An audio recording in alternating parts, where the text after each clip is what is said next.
Hello guys, I'm Howler Mouse and I'm here to show you some comic books. Basically, I want to show you some books I've already done a live stream on, but it's been pointed out to me that there's people who actually want to really be able to focus on the comics. So kind of consider those live streams that I've done on these books. It's commentary. So what I'll do is I will do the G-mart haul that I did, the new books that I got earlier in the week last weekend, and we'll just kind of fly through it because you can go back and watch the live stream. So kind of consider that, like I said, the commentary, and this is the DVD version. Okay. So one of the better books that I think is coming out on the market today, and I'm going to be catching up on the reading, is by Grant Morrison. Grant Morrison spent a little bit of time in amongst all the other things he's ever done in the business, sort of being the editor in chief of Heavy Metal, and I think he sort of brought some of that influence to Green Lantern. What I have here are the variant covers. If I'm going to order these online through the G-mart, I'm going to go ahead and get the special things. So basically, if these will show up, these are the variant covers. I can tell this isn't going to be real crisp and clear, but what I'm using is on loan, trying to decide what kind of computer I want to get. I could probably have better resolution on my phone to tell you the truth. But anyway, so Grant Morrison, let's face it, Green Lantern has just been off the rails, off track, just kind of not hitting anything since Jeff Johns left. To me, the last great thing that DC actually put out was Blackest Night. They spent a lot of time building up to that. Um, and they also had Jeff Johns coming on there, and they sort of built up the Legion of Superheroes again, which is a whole other video and stuff, right? So Grant Morrison comes on Green Lantern here, and after reading that first issue, I'm really excited to catch up on the rest of them and see what we got there. So one of the other books that I got, and I keep commenting on this, I don't want to be the downer. I don't want to be the guy, but I found out that I'm not alone in this, right? When I see Batman Who Laughs, this is #1. I believe this might be a variant cover. This is #1 of a miniseries for the Batman Who Laughs, who came out of Dark Metal. It's kind of a version of Batman from the the Upside Down. Uh, but when I see this, I see Judge Death from the Judge Dredd books. I just cannot help it. I hope there's something in there that at least acknowledge it a little bit, right? So 82 covers and a landmark is a landmark. 82 covers for a landmark moment in comics with Detective Comics #1000. A couple months ago, we had Action Comics hit 1,000. I'll go ahead and tell you those are not the first two books to hit 1,000. Okay, but still, this is a landmark, and I think there were 82 covers to this. Right, I only had access to, I don't know, probably like 10 to pick from, maybe. At least each one for each decade, from 30s, 40s, all the way to 2000s. I went with the 80s with the Frank Miller cover. To me, it was an easy pick. I will end up getting the Steve Rude one, and if there's a Mike Allred, I'll pick up the Mike Allred.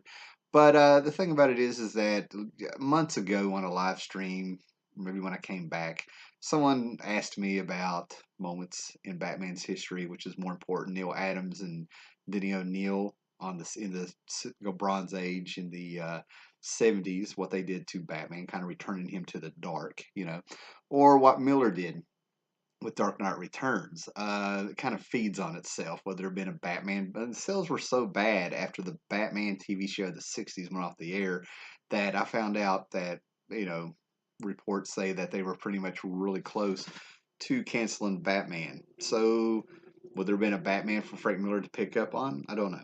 But, Frank Miller doing Dark Knight Returns with Batman coming out of retirement in his 50s was a reaction, if Frank Miller's telling us the truth, where he was about to turn 30 and he wanted Batman to be older than him. He never wanted to be older than Batman.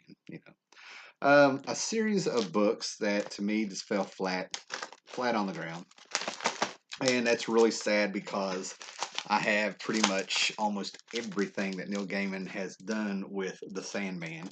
Through Vertigo, if it's Vertigo, they recently quietly brought on another editor for DC Black Label, and DC Vertigo because books have been canceled left and right. They've had freaking perverts working on the books. They've had a freaking racist book, and it just cracks me up that someone has, a lot of people lost their mind because they showed Batman's penis. But they came out with the Sandman Universe books, and I was actually pumped about these books. Um, and because Neil Gaiman was going to be looking over him, and they pretty much did say there's an interview where he was like, "We will look at the writers and say we brought you on because you're wonderful, but they will rein them in if they go too far." So these books came out. I got the first number ones for a few of them in my last G-mart haul, and I was just like, "These are unreadable. These characters are this, especially whoever this chick is with the wings coming out of her head."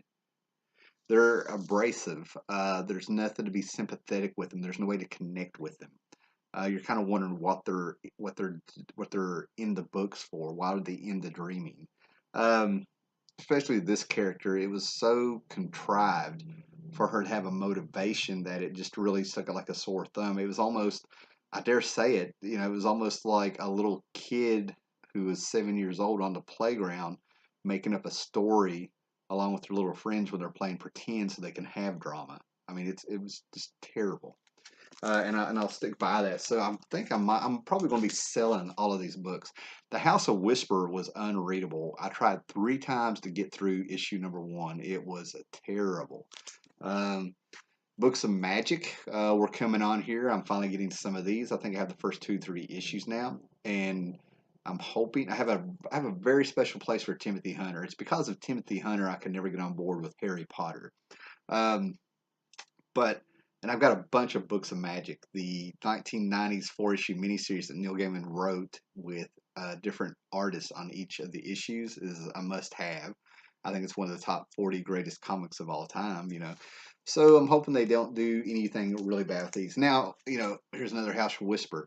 So I've sat here and told you that I thought this line was really terrible, what I read of it, and it was unreadable. Why do I have them? Because I pre-ordered my comics, and that is probably one of the biggest downfalls of pre-ordering a comic is having faith that you're going to be into it and give it a chance. But where you have to order in advance, you can get stuck with some stuff, and they got me. They got me.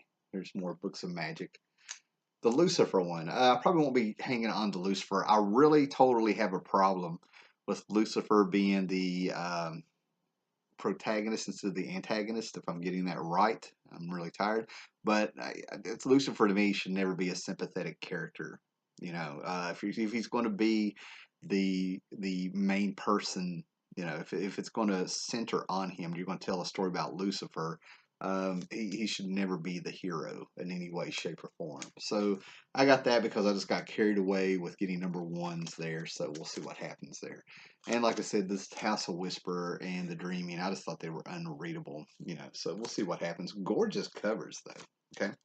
Now, an indie book, I don't really push this on people. There's things I'll enjoy, but I don't push on people because I feel like you need to sample it and know if you like it or not. Don't waste your money. But Dave Sim on Cerebus. We have Crisis on Infinite Cerebi. Dave Sim has a mysterious wrist ailment where they can't tell what's wrong with him. So he's resorted to cutting out pictures, having pictures of his previous work, pictures of Cerebus and things, and he makes sort of like these comic strips on top of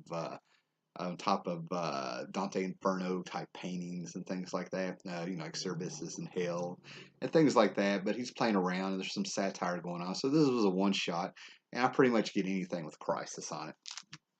I talked about this at length in the previous video, the live show about Alan Moore and Kevin O'Neill. Is that right? Pat Mills, Kevin O'Neill. Yeah, Kevin O'Neill. Doing the last volume of League of Extraordinary Gentlemen. And this is supposed to be their swan song. Like they're both getting this out and they're going to retire. And it's called Blazing Worlds. And with this issue in particular, if you have followed League of Extraordinary Gentlemen, I think just by looking at the cover of this one, it's going to harken back to the Black Dossier, okay, with the 3D glasses and the Blazing Worlds in it and things like that. But they're really, really coming in there and playing around with the different type of strips and comics that have gone back to it looks like. So with this mini series, I think there's 6 of them. This is supposed to be their swan song, and it'll be done. You know, it's taken them a little while to get it out. Um, One of the things I do think Marvel is doing right, but at the same time, I always wonder if this will make the original issues depreciate over time because you can get these for $1. They're basically reprints, so the originals, but it's these true believers and facsimile covers that they're doing. But anyway, some of these are $1, but you know we now have a Conan #1. They recently, like I said, Marvel got the license back to the Edgar Rice Burroughs Conan stuff. Red Sonja is still being printed elsewhere, so I guess that's not included. And everybody was sort of excited it's coming home to Marvel and Dark. You know, a lot of people put down some of that Dark Horse stuff, but they did some damn good stuff with them, right? So to have it come back to Marvel, I was hesitant. Marvel has just dropped the ball on almost everything they've touched, in my opinion. For them to be getting this license, I'm like, oh no, and they've done it yet again. You got your first, I don't know, 5 or 6 issues by Jason Aaron that some people said was great, and then the person they brought on to start writing the book. I'm not going to say name names and stuff, but everything they've done, like Rose at Image and Xena Warrior Princess and things like that, canceled. Just everything, just wow, you know. So there we go. So we have our original Conans. So we get these true believers, and we get some classic Conan stories, if you will, and some classic Marvel stuff here. So I've been getting those. Now, one of the biggest things I kind of roll my eyes upon, around, and about is Doomsday Clock. I enjoyed it for what it is. The bloom is off the rose. It's taken them way too long to get this book out. So many delays. And I talked about it in the other video about other books that were delayed and the difference and stuff like that. So these are some of the variant covers that I've gotten. Gary Frank, Rorschach 2, taken out. Is that a Joker? Yeah. Dr. Manhattan, he's a puppet who can just see the strings, if you will, and who's the one with who's the puppet master there. You know, harken back to it. Legion of Superheroes, being a bit of an inverted smiley face if you really look at it, going back to some original Watchmen symbolism there. And then, of course, finally, what it would be like if Dr. Manhattan really took on the heroes there. They would all just be turned to dust and blow up. You can see that. I saw the Shazam movie over the weekend. I had a good time. I really have a problem with the Marvel family being in the same setting as Power Pack of the 80s. I'll just leave it at that. But it was still a fun movie. And I've gotten to #1, and unfortunately, I read #1 online before it came in on my G-mart haul. And I had some comments to make, and I made some comparisons, and that's where I discovered I'm reading Power Pack, not Captain Marvel. So, beautiful cover. This is a #1 variant edition. Good stuff. Again, the Terrifics. I wanted to see what was going on with Tom Strong. I was sort of starting to enjoy Jeff Lemire's work. He has a pretty strong following for his work. You know, with Black Hammer and things like that. And you know, unfortunately, the way he came off on Twitter a couple months ago, I can't support people like this. I can't give them money when I'm buying the comics new. I found this very interesting. I ended up finding a #2 at a comic book convention earlier on in the year, and I'd already pre-ordered #1 to kind of give it a taste with some Sam Keith. Batman meets Sam, you know, the Max with Sam Keith. Here's a facsimile cover. These books, facsimile cover, facsimile comic book, where I'm not quite sure what the difference is. Maybe it's better grade paper, maybe it's the entire comic, including ads and letter pages from way back when they came out, being reprinted. But Marvel Presents #3. I have Marvel Presents 4 through 12, which is the Guardians of the Galaxy run with Gene Colan. And this is #3 where they first came on board to do all of that. So now I don't have to try to track down that comic that's worth a lot of money. Tom King, a man who can hook you and keep it straight, yet fail to deliver a lot. I'm finishing off number 11 and 12. I think these are the variant covers of his Mr. Miracle.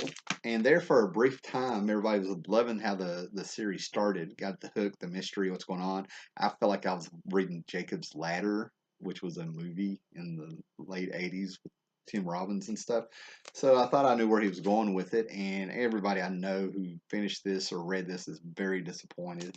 And like I said about Tom King, it's almost like he's always trying to work on his mental health issues or something in his comics. Like he's turned comics into his therapy. Okay, I'll be done. I'm about done. You want to come in here? All right. You spooked me. And then I commented on Eric Powell's Hillbilly, the end of a 4-issue run here. He had a mini series going on. And well, let's leave it at that. Let me show the books so you can see them. I'm ready to go eat. All right, but I commented on the commentary for the longer version of why I am not going to be collecting Goon, even though I tell everybody go get Goon. It's one of the best books ever made in the last 20 years. So this is actually their 20th anniversary with Goon. All right, guys, that's it. I'm gonna go eat some dinner. I'll see you later.